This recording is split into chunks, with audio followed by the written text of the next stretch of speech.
Hey guys, Professor Simon here.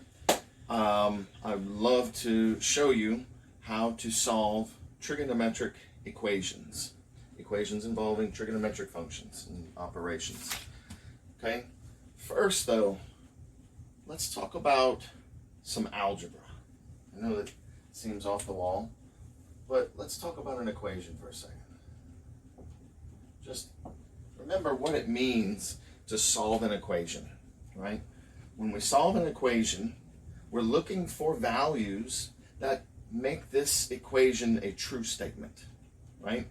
So when I write something up here like this, like x squared equals 25, the answer seems obvious, right? 5. But don't forget, this actually has two solutions the way I've written it, because both 5 squared equals 25 and negative 5 squared also equals 25. Therefore, this equation has two solutions, right? X equals 5 or x equals negative 5. Right? Actually has more than one solution because more than one value makes it a true statement. Okay? So now let's apply this idea to the trigonometric world, right? If I'm going to solve a trigonometric equation, then I run into a very similar issue as this algebraic equation here. Let me demonstrate.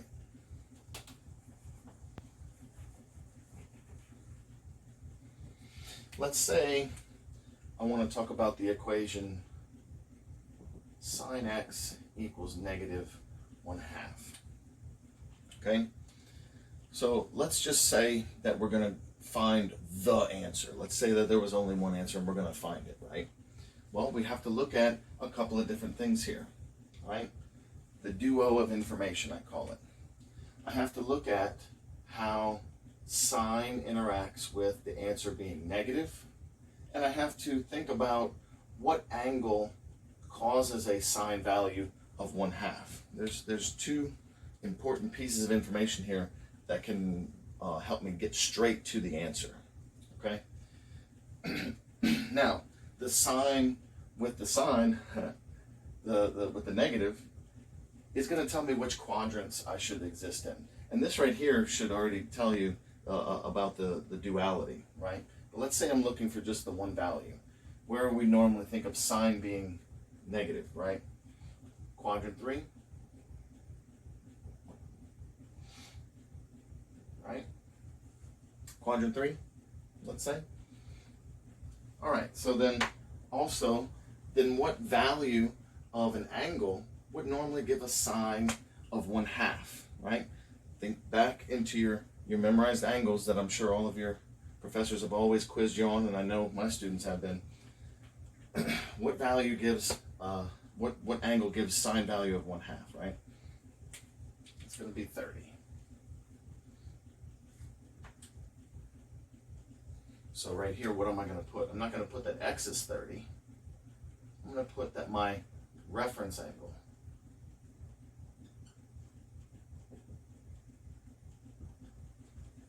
must be 30 degrees. Or, in radians, 5/6. Right? One or the other. Depends on which system you want to work in. We'll mostly be working in radians as we progress, but both work. So I'm getting a reference angle only because remember the trigonometric values come from those original definitions that we used right triangles for. And a quadrant 3 angle doesn't fit in a right triangle, but the reference angle does, right? The reference angle is always going to give us the size of the answer in the correct portions there. So let's draw that out. Let's look at this and see what we're working with here. Right? A 30-degree angle in quadrant 3.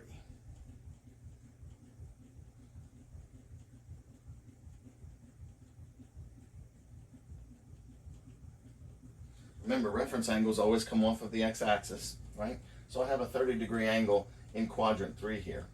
The actual answer is going to be this angle right here, right? The actual from standard position, from the positive x-axis all the way around to that angle, right? And since it's 180 degrees in a half circle, and then I went 30 degrees past that, right? 180 plus 30 is going to give me 210 degrees, right? Or if you're going into radians, remember, you can do the 30 degrees is pi over 6, right? And the 180 degrees is pi. So I'm pi over 6 plus pi.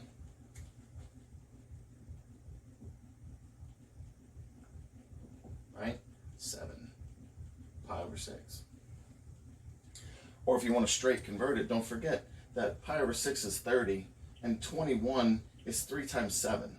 So that's why I have 7 pi over 6's, right? That's another way of converting the easy angles into radians. Okay, so I found a solution to this equation, right? But I made some concessions, remember? I was saying, what if we could find the answer? But really, and we already hinted to this right here, I put the little question mark, is quadrant 3 really the only place where this is going to happen? And the answer is no. Sine is also giving out negative ratios in quadrant 4, right? So right here, instead of a question mark, we have to say and quadrant 4, right? So that alone is going to give me a second answer. But wait, there's more, right? Let's go ahead and find that angle first. So if I'm going to deal with quadrant 4,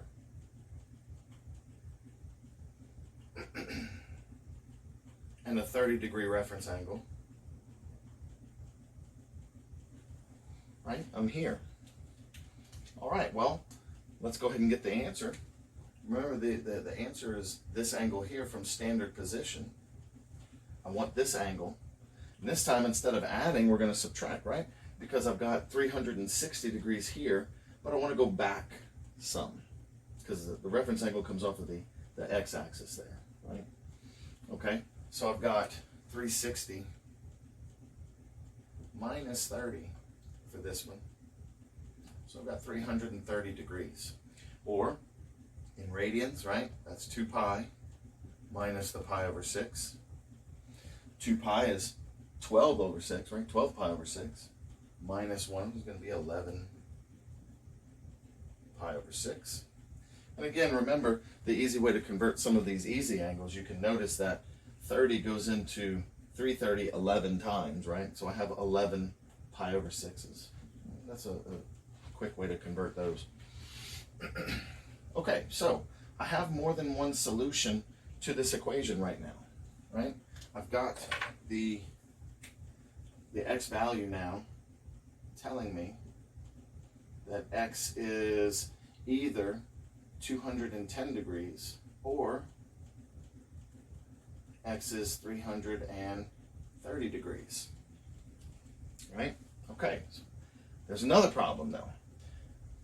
Are we only restricted in our world to a single rotation, right? From 0 to 360 only? From 0 to 2 pi radians only? No. There are many applications where I would probably be wanting to turn things several times, right?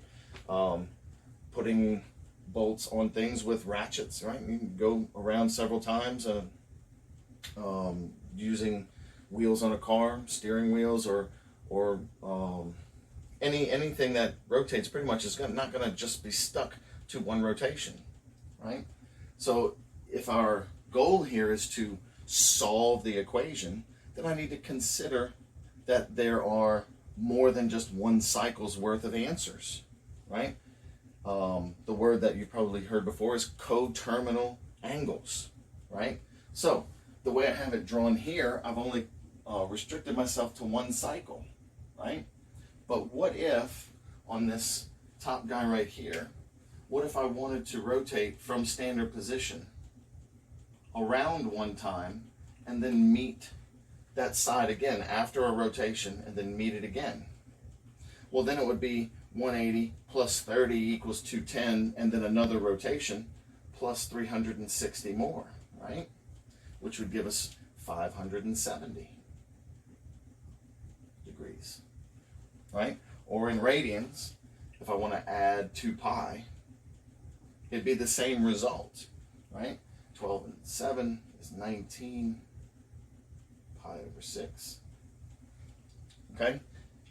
And coterminal angles work on every angle, right? I can do that with any angle. I can do the same thing down here. I could say plus 360 on this one right here, because all I would be doing is going around one time and then around again to the same terminal side. So the 330 plus 360 more, we would get 690, right? 690. And then right here, I could also do it in radians, plus 2 pi, right? That would be 23 pi over 6. But is that all? That's only 2 cycles, right? I'm not limited to any number of cycles. So what else is there? I could do, 3 cycles, 5 cycles, 11 cycles. Also, here's another thought. What about negative cycles, right? What if I wanted to do an angle? What if I wanted to do an angle that was in this direction, in the negative direction, right? And still meet the same terminal side? That also counts as a solution because it's about where the terminal side is. So this angle right here would be what? I would have the 210 as this side, right? This angle right here would be 210 minus 360, right? Or negative 150 degrees. Also another potential solution.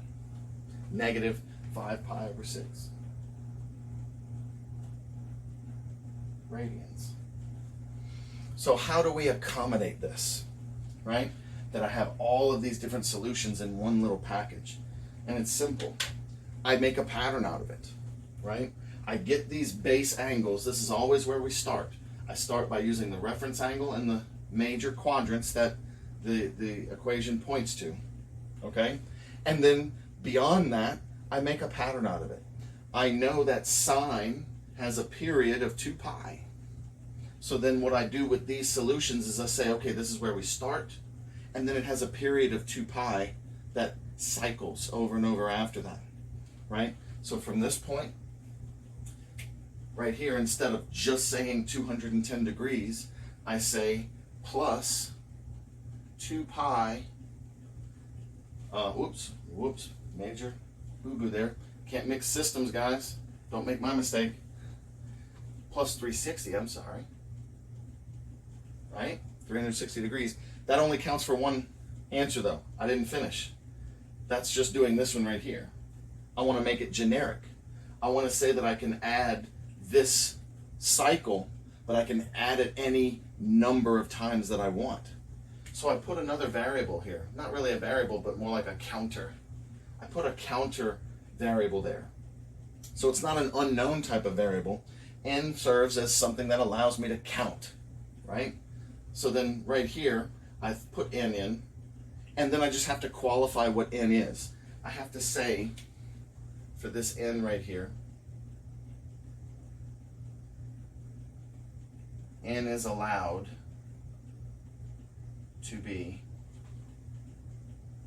now wait, let's think about this for a second. Can N be any number? Could it be 0.5? Could it be E or pi? No, because we want cycles. I want whole cycles. N can only be allowed to be non-fractional numbers, non-decimal numbers, right? But N can be negative. I can go backwards on cycles, okay? So it's not the whole numbers, it's not the natural numbers, it would have to be the integers. The integers being the set of numbers that contains all non-decimal, non-fraction numbers, but positive and negative and 0, right? So N is allowed to be any integer, okay? And since we have to put this with every one of our solutions, I don't want to sit here and write this out every time, okay? So I have the mathematical symbols that represent this same statement. I can say that N is an element of the integer set, like this. Okay? This is what I write. My students say NEZ, right? Sounds like it's easy. Sure.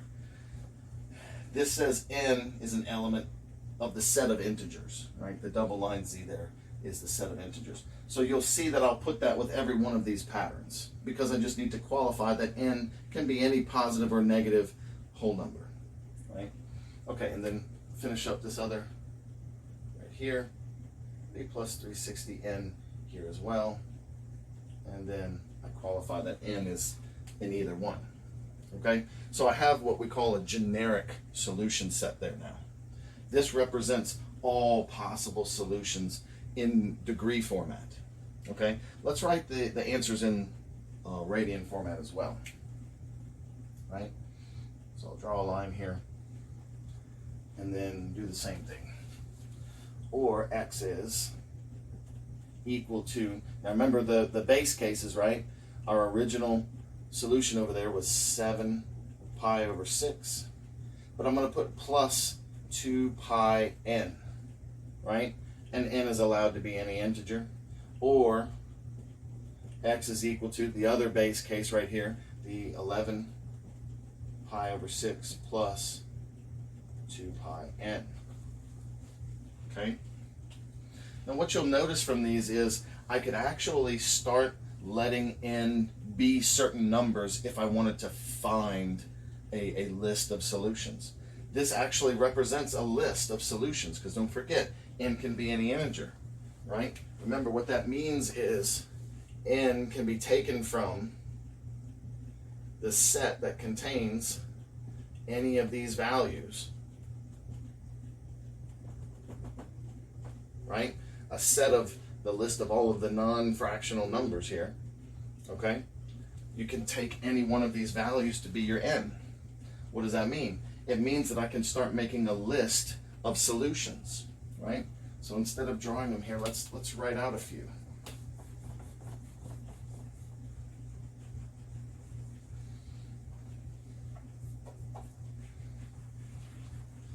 Okay, so look, instead of writing it in pattern form, here's another way we can do this. And in fact, sometimes this is necessary.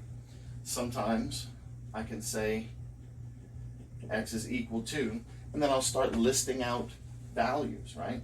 I can put the 210 as my original, and then I'm going to add the 360 to it, right?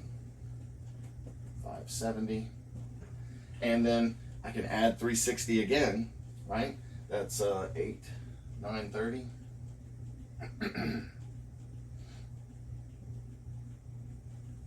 Right? And then 1290. All I'm doing is adding 360 every time, right? And in fact, we also have the values. Let me qualify this. We also had negative 150, remember? From before. And it goes forever in both directions, just like the n can go forever in both directions. And notice what we're really doing is we're just listing out different values of n and what solution that gives us in our pattern list here. This is where n equals 0. That's our original solution, right? When n is 0, I just get 210. This is when n is 1. This is when n is 2. This is when n is 3, right? And then what's this one? That's when n is negative 1. Okay? So we actually have a list of solutions for any given pattern. And that's what the pattern is meant to represent. Okay? So when would it be important to list these out like this? Well, what if you have a restricted domain, right? What if someone asks you, hey, solve this equation, but only give me values in one cycle, in 2 cycles, or maybe they won't even say cycles. Maybe they say, only give me answers between 100 degrees and 200 degrees, or whatever. If you have some sort of restriction like that, and very commonly, one is give me the first cycle of answers, right? They'll say something like this. They'll say, x has to be between 0 and 360. And of course, if it's in radians, they'll put x has to be between 0 and 2 pi, right? That's fine too. Notice that what would happen here is I would not be able to use any of these other pieces right here, right? I would have to just use this one in my list. And of course in this I actually have two lists, right? I don't have all of the solutions for the whole equation listed here. This is just all the solutions from one of the patterns, right? And of course I would have to check both patterns. But if you have a restriction, you would want to write down your generic answer, right? That's always where we go to first. And then use the restriction to say, hey, where am I going to cut this off, right? So I wouldn't use the -150 if this was my restriction, because that's not above 0. And I wouldn't use the 570 because that's bigger than 360, right? So if this were my restriction, I would of course be restricted to the first cycle. And that's what this represents, right? One cycle. Okay? All right, so let's try again with another equation and see how the patterns work for us.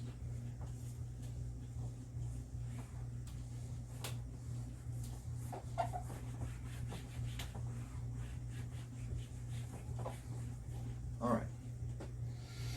So cosine of y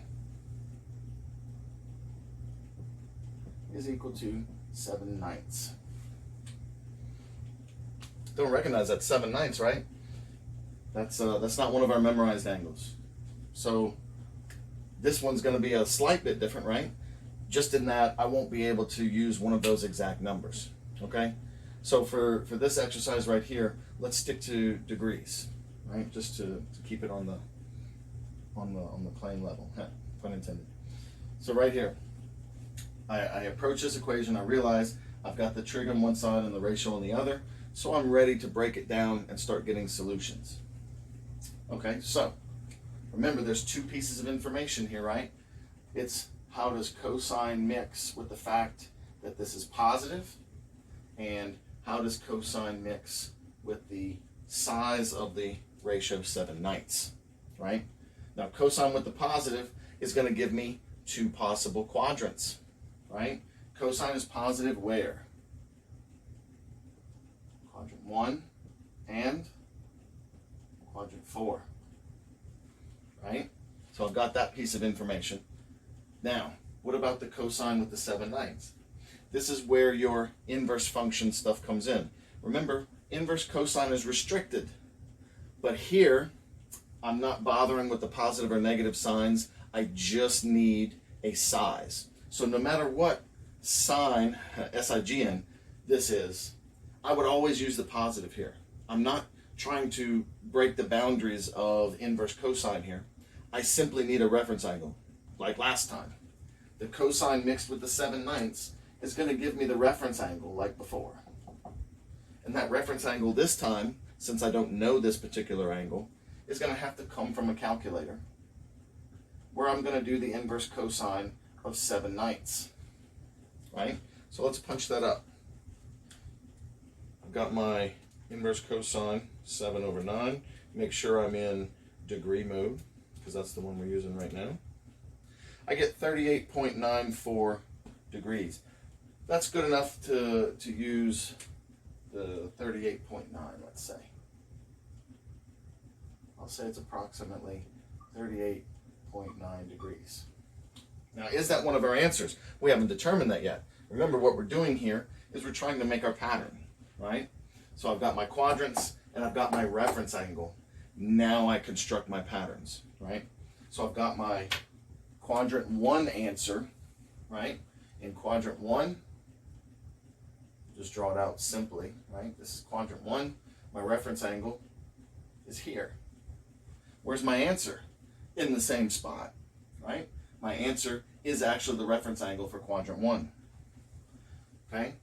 And then what about the quadrant 4? That's just like the one we did a little bit ago, right? Quadrant 4, the reference angle is here, but then where's my answer? Answer's over here, right? Like this. Whereas this one's like this. Okay? So my base answers. I have y equals 38.9 degrees. That's the quadrant 1 answer, right? Or y equals this one right here, right? Don't forget, this is 360, and then I'm going to have to do the 360 minus the reference angle, right? So that's 360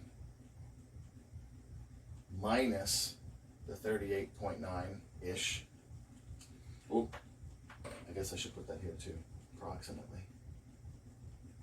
Y is approximately due to 30.9, right? So 360 minus 38.9 is going to be your, let's see, 321.1 degrees. At this point, I would always tell my students to check on me. Let's double check just to be sure. Yep. Always double check yourself. And you see, look, I did it again. Made a mistake right here. Forgot to put my approximates. Nobody's perfect, guys. I'm trying my best. So look, I've got my base answers now, right? Because of the way cosine is positive in these two quadrants, and because of the size of my reference angle, I'm getting my two base answers. But remember, this is a trigonometry problem with coterminal answers. So I've got to add in my patterns. So I'll put plus 360n on each one, right? Plus 360n, then adds in the idea that I'm going to be adding cycles, right? Other possible answers. But wait, I didn't finish yet, right? I didn't actually qualify that n can only be integers. That's got to be in there. So I'll qualify that right here, NEZ, right? And then there's my solution set to this problem, okay?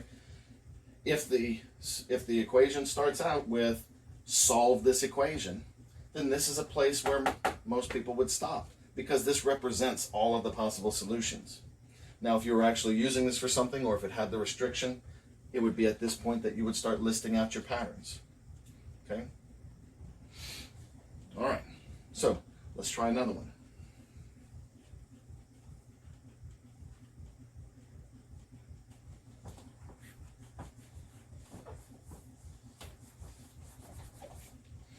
I've got tangent of x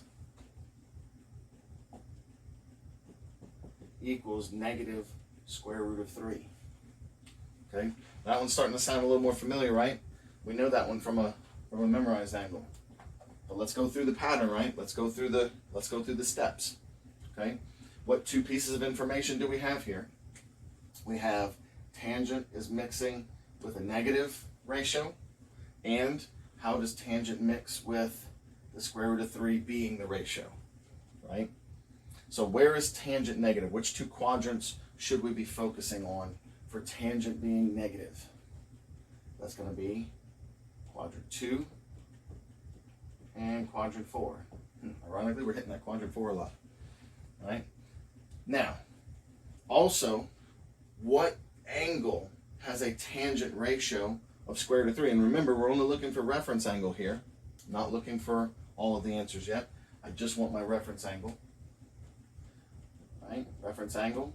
I'm going to do this one in radians this time, right? What angle has a tangent of square root of 3? That's 60 degrees, but converted into radians, we're going to have pi over 3. My reference angle is pi over 3. Okay? So let's look at the quadrants. I know that I'm going to be looking at quadrant 2, and my reference angle is right here. So then my answer angle is going to be over here, right? So in that case, I'll have pi minus pi over 3 for my answer. So I'll go ahead and put that one down.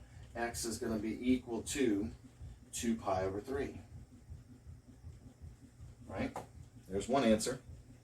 Let's get the next one. We're talking about quadrant 4 again. So I draw my quadrant 4 angle. Here's my reference angle here, right? But where's the answer angle? It's over here. This guy right here, right?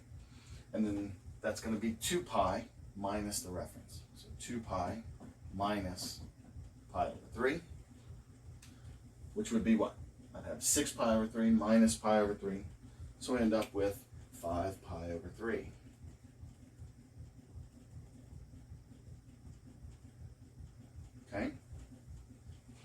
Well, then what? Well, we got the two basic answers, right? I need my pattern. Okay, we're in radians this time, so it's not 360 n, it's what? Plus 2 pi n, plus 2 pi n. And remember, we have to qualify that n can only be integers, positive and negative and zero whole numbers. So you have to put your NEZ in there, right? So I have my pattern solutions here. And like I said before, at this point, if you had more restrictions or if you had an actual goal for this equation, you could list out the solutions and pick the ones that work for your situation, right? Always go ahead and start with the generic pattern because that's all of the answers. And then you can always list out and pick and choose later because there's an infinite number of them, right? The only way you're going to write them all down is with the pattern and then choose later if you need to, okay? All right, so that's basic trig equations. From here, we'll move up to the not trivial ones. We'll start throwing a little bit of algebra in. Okay, so what do I mean by that? Well, you don't always have just a ratio and a trig value. Sometimes you might start off with something like this. 4 sine x plus 2, 3, is equal to 7. Okay? Something like this.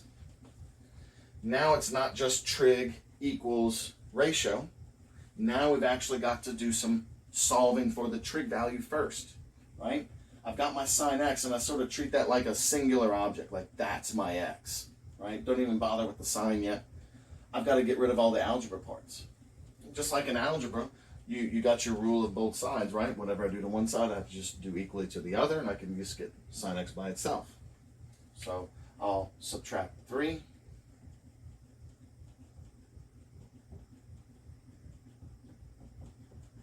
And then I'll divide both sides by 4.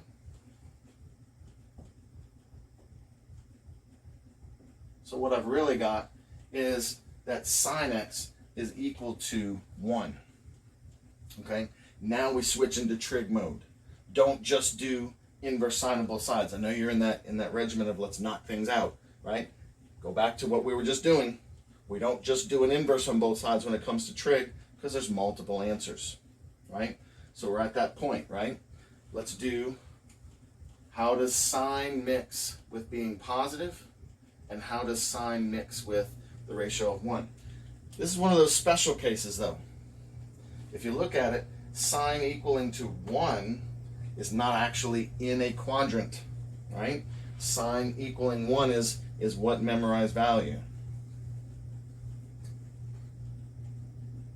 My reference angle would have to be 90 degrees or pi over 2, right?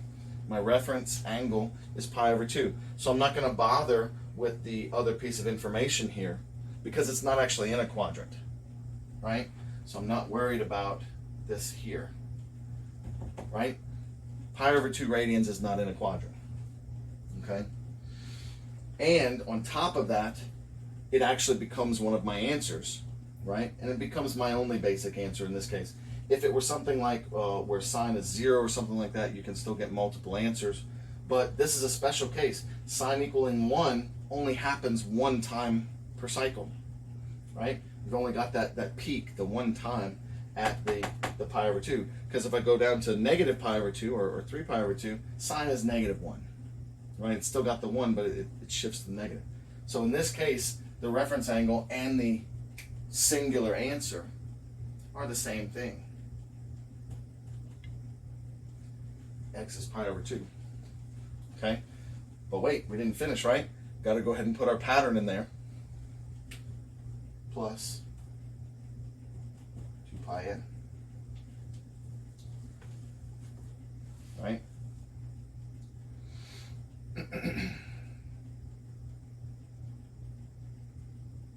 Okay. Now, to get out of the basics as well, I need to comment on one of the equations that we just got through talking about. Something that I forgot. Take a look at this real quick. The tangent answers that we were just talking about. Tangent x equals negative square root of 3. Let me go back to this for just a second. The two answers that we wrote down were x is equal to 2 pi over 3 plus 2 pi n, and x is equal to the 5 pi over 3 plus 2 pi n. Those are the ones that we just wrote down, and I have my n as any integer. And I just remembered that there's actually a little trick that you can use just with tangent. I want to mention it just in case it comes up in some of your problems and things like that. But remember, actually, tangent has a different period than sine and cosine. So I wrote the 2 pi n here because that's just your generic, angle for doing coterminal angles. But don't forget, tangent actually has a different period than sine and cosine when you're graphing them. And it's just because of the way the opposite-ended quadrants work with tangent, okay? But here's the thing. If you want to consider that tangent only has a period of pi, and this, like I said, this is just tangent and cotangent, pretty much just tangent, this is the one we're going to hit. Then what happens is, if I want to write this instead as 2 pi over 3 plus pi n, you notice all I did was I changed the angle that I'm using for my period here, right? The how often it hits. Then what this is actually going to do is merge these two lists together, right? And tangent just has this ability to do this, which I may or may not do it every time just to keep the pattern the same every time. But in case you're wondering, right, a little side pattern here. If you want to change the 2 pi to just pi, just for tangent, then what this does is this merges both of your lists, okay? Because notice, when n is 0, right, I'm going to get 2 pi over 3. When n is 1, I'm going to get pi plus 2 pi over 3, which is 5 pi over 3, right? And when n is 2, I get 2 pi over 3 plus 2 pi, which is the same thing that I would have gotten from this list here, right? So all this is going to do when you actually use the true period of tangent is it'll just merge your two lists into one. Tangent has that ability. Sine and cosine, unfortunately, not quite as simple to do that. So like I said, you'll see me list them out separately a lot just because that pattern, it's better to have that pattern. But, just so you know, tangent has this ability. Okay. All right, so let's go back to talking about solving the next level equations here. Let's try 5 minus secant theta is equal to secant theta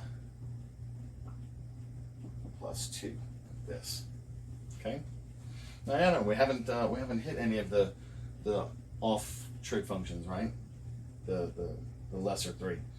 Let's talk about those. They're just as important, right? Okay. So what would I do here? Remember, your trig function is kind of like your chunk that you're solving for. This is my variable right now, my secant theta. Just solve for secant theta, and then I can handle it like a trig function. Okay?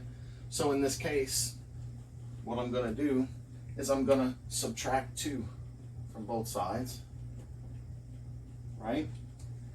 To get rid of that guy.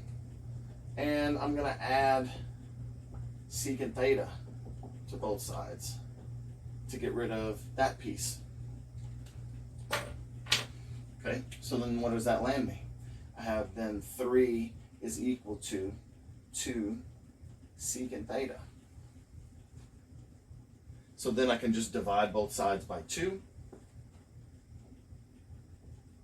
And I have 3 over 2 is equal to secant theta. Right? Okay. Now that doesn't sound like a memorized angle, does it? We didn't have any 3 over 2s or 2 over 3s or anything like that. And so I'm going to have to use my calculator, right? I'm going to have to get the reference angle using an inverse trig function. So the best course of action is to get it back into one of the more recognizable ones, and I don't have an inverse secant button, by the way, on my calculator. I don't know very many people who do, unless you're using like a really powerful computer program or whatever.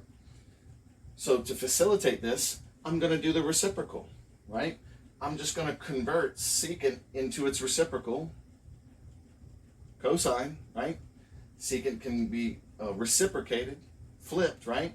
So it's okay to do that as long as I do it to both sides, as long as it doesn't cause any division by 0, right? 3/2 is fine, right? We're not going to cause any major earthquakes here. So then, reciprocal.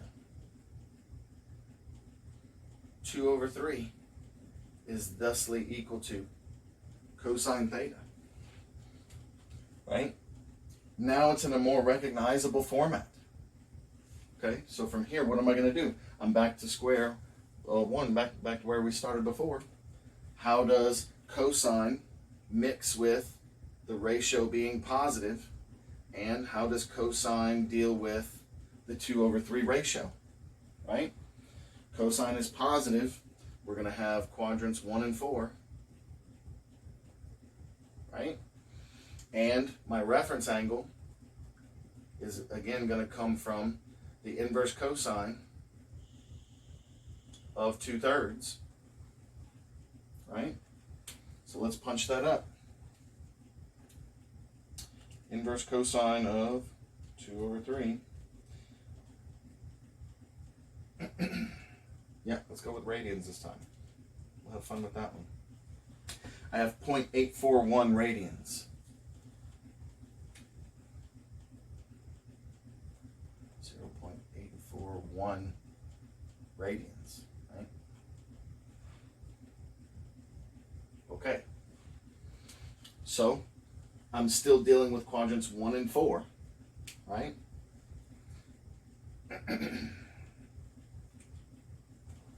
So remember, quadrant 1, right, when I draw that out, reference angle and actual answer are the same thing. In quadrant 4, reference angle's here, actual angle's over here, right? So I'll be doing those two things.